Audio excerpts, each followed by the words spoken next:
Donald Trump has completed his decisive victory in the US presidential election with a projected win in Arizona. It means he defeated Kamala Harris in all 7 swing states. Mr. Trump's final electoral college total is nearly 100 votes higher than his Democratic rival. In Congress, the Republican Party is edging towards securing the House of Representatives. They already hold the Senate. Mr. Trump will visit the White House on Wednesday for a meeting with President Biden to discuss the transition of power. He's working on appointing his administration for his second term.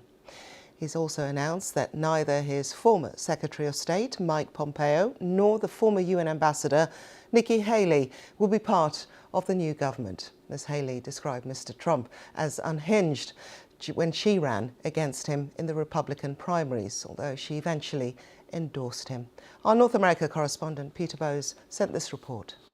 We have taken back control of the Senate. Wow, that's good. Within hours of the polls closing early on Wednesday morning, Donald Trump knew that he'd won. But the projected result from Arizona, a state that he lost 4 years ago, completes the election count and gives him a clean sweep of the swing states. A final tally of 312 votes overall in the US Electoral College, compared with 226 for Vice President Kamala Harris, a thumping victory. The president-elect is spending the weekend here at his home in Florida, where he's working on who to appoint to the top jobs in his new administration. Late last night, he took to social media to confirm 2 high-profile figures from his first presidency who won't be coming back. There'll be no invitation for the former Secretary of State Mike Pompeo or former UN Ambassador Nikki Haley to work for Donald Trump again. In Washington on Saturday, some people staged protests expressing concern about the impact of the new regime. I think it puts me in a position where I feel like I'm not being accurately represented. It's frustrating. I feel a little powerless. I think that society was moving towards a direction that was much more open and progressive and inclusive of people like us. And it's scary to think that we might be going back in the next couple of years. Joe Biden has invited the president-elect to meet him in the Oval Office at the White House on Wednesday. He's promised full cooperation from his administration during the transition of power over the coming weeks. Peter Bowes, BBC News. Well, earlier I spoke to the Republican Senator Warren Peterson, and I asked him why Mr. Trump had won in Arizona. Arizona is a great bellwether state to kind of feel where the rest of the country is. I think it's the same for all the states. It really boiled down to inflation, crime and the border. Also just this fact of, boys playing in girls' sports and teachers being forced to call boys girls or girls boys. And I think people are just fed up with it. It's just the extreme nature of the Democrats. You had all these former Democrats join his campaign, and he just put together a really broad coalition of really just kind of boiled down to common sense and let's fix the inflation and the economy and let's do it quick. All right, let's discuss the border and Mexico and expected, promised deportations. Just take us through that. Yeah, well, I think everybody, the whole country has been, especially Arizona being a border state, we're extremely impacted by a wide open border. And, it's truly incredible that Arizona, in fact, we just put something on our ballot to enforce federal law because President Biden, the Harris administration, were not enforcing the law, which says you can only enter the country through a legal port of entry. And so we just passed our own state law at the ballot with the voters that basically mirrored federal law. But now that President Trump has taken office, we know that he's going to enforce the federal law. It sounds like he's working on deportations. And, if you come to this country illegally, that should not come as a surprise that you risk deportation.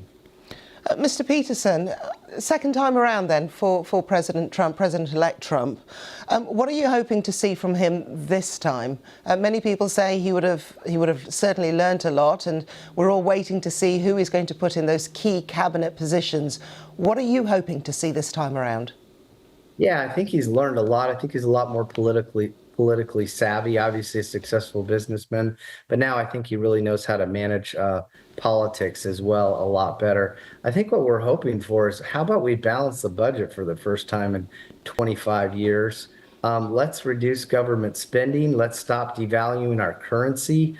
Let's secure the border. Let's not telegraph to the whole world that they can just, run into this country illegally. And I think we're going to see things turn around really, really quickly. I think he's got great energy policy. Energy, when you have low energy, it drives down the cost of everything. And so, and quite frankly, world peace. And we're already seeing it. He hasn't even taken office. He doesn't take office till late January. And yet you're already seeing his influence on the world promoting peace. Well, one of those influences, of course, is the talk of tariffs. You brought up the economics and what you're hoping to see.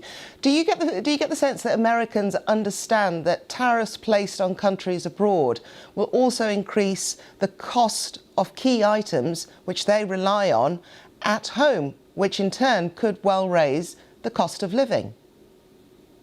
Look, here's what I know for sure.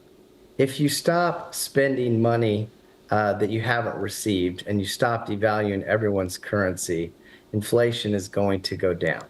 If you lower energy prices, then everything's going to go lower. You're going to drop the prices of everything. So those two things right there are going to dramatically decrease inflation. Now, what does he do with tariffs? I mean, he used tariffs before, and the Biden administration kept those tariffs. I don't think he's going to do anything drastic with that. I think he did good things with it before. I think we can trust him this time. I think he'll be measured in how he uses those tariffs. Sometimes, let's not forget, Donald Trump is a fantastic negotiator, and this message that he's sending about tariffs, whether he does it or not, we'll see, but it's certainly a great tool that he can use to negotiate with other countries. The Republican Party has already taken control of the Senate and is on the verge of securing the House of Representatives, which would give Mr. Trump the ability to push his policies through Congress. Well, earlier I spoke to Annika Green, a Republican strategist and a former speechwriter for the former President George W. Bush. She said that the vote showed how voters had rejected progressive politics in America. It really shows it's a mandate that a majority of the country wants a change, wants the direction of the country to be turned around. It's a rejection of the radical progressive society that the radical left has been pushing on people. That's not how the Democratic Party has always been. It shows that Americans are really tired of being told that if they disagree or question this progressive orthodoxy, that just means they're racist, sexist, transphobic, homophobic. They become insulted. Their insults are being thrown at them, which is a bit ironic considering that President Trump is the one who is labeled in mainstream media as the one who is rude and insulting. It also shows they're tired of condescension that they receive from the mainstream media that shows that really, ultimately, our mainstream media institutions are out of touch with the mainstream voter. If you just consider Joe Rogan, who's a podcaster, has an audience of 16.4 million people. Contrast that, and he's just a podcaster, contrast that with the New York Times at 8.83 million. It really kind of shows the direction that the country's even in where they get their news. OK, so at the moment, all eyes are on Mar-a-Lago and what is taking place there. A lot of discussions, I imagine. We do know some of the plans for the inauguration. And what do you make of Mr. Trump? You talk about what Americans want and the realities on the street. What do you make of him announcing who wouldn't be attending? I mean, is that conventional behavior? It's not conventional for him to preemptively say, Nikki Haley is not coming into the administration or Mike Pompeo. It does signal to me that loyalty is going to continue to be very important to him and to his administration. One of the issues that the previous administration had, including his chiefs of staff, that his newly announced chief of staff, Susie Wiles, will contend with, is that At that time, Donald Trump tended to listen to the last person he spoke to.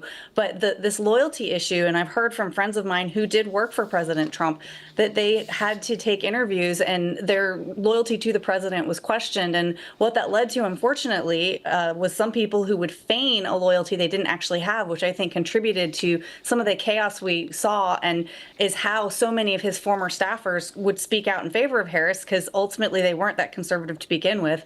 And I think at this point he will have had to learn, hopefully, that that can't be the main test of somebody who works for him. Are they conservative? Are they going to be instituting his agenda, not how much did they seem to publicly support him previously? And that was Annika Green there speaking to me earlier.